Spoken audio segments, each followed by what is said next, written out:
une oreille musicale, j'aime beaucoup les beaux sons, mais quand on entend le Coran, c'est magnifique. Enfin, je ne sais pas comment un homme a pu faire des beaux textes pareils. En plus, tous ces textes ont des significations profondes. Il n'y a pas une erreur. Il y a des gens, des médecins, des scientifiques qui ont fait des erreurs, des recherches sur ces livres saints. Ils trouvent des erreurs dans la Torah, ils trouvent des erreurs dans la Bible, et ils n'en trouvent pas dans le Coran. Rien. Il n'y a rien qui est mauvais, même il y a des images qui sont reprises qui correspondent pratiquement à la meilleure définition qu'un médecin pourrait faire à un ignorant. Donc c'est des choses merveilleuses qu'il y a dans le Coran.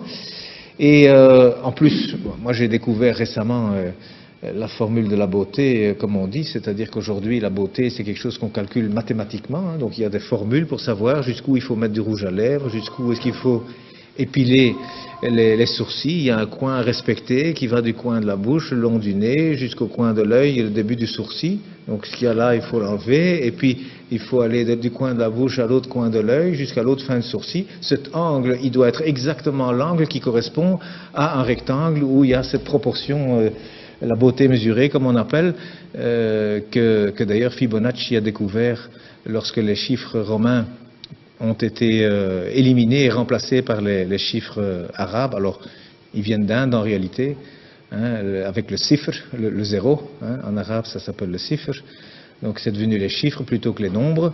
Et puis Fibonacci l'a découvert avec ces chiffres, c'est formidable, on peut faire des calculs infiniment grands, et puis avec la virgule infiniment petit. Et il a découvert comme ça que la pyramide de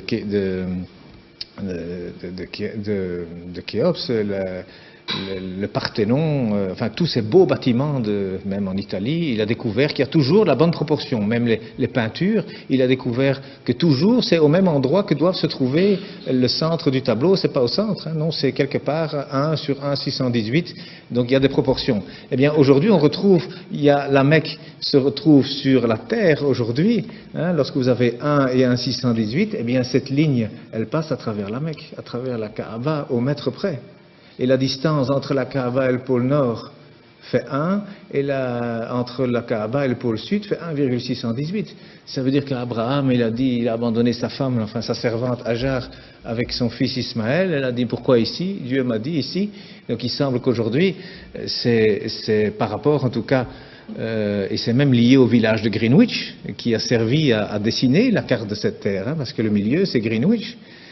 Eh bien, c'est considéré là comme le centre de beauté que tous les peintres utilisent aussi. D'ailleurs, depuis Leonardo da Vinci, il a dessiné des tas de choses. Vous savez, le corps, 1,618, le nombril, il est à 1 mètre du sol, la taille idéale, c'est 1,618 m. Donc, il y a plein de choses. Les dents même, la dent du milieu, elle fait 1,618, à côté, elle fait 1.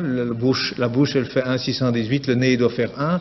Et il y a des chirurgiens esthétiques aujourd'hui qui utilisent ces mathématiques pour corriger les visages.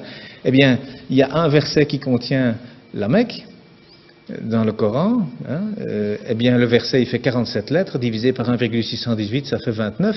Pile poil le début du mot Mecca. Enfin, c'est un bas de Becca, mais c'est pile poil à cet endroit-là. Donc, je veux dire, quand on découvre des choses comme ça, et il y en a encore hein, dans le Coran, il y a des vérités comme ça mathématiques, on se dit, c'est quoi ça?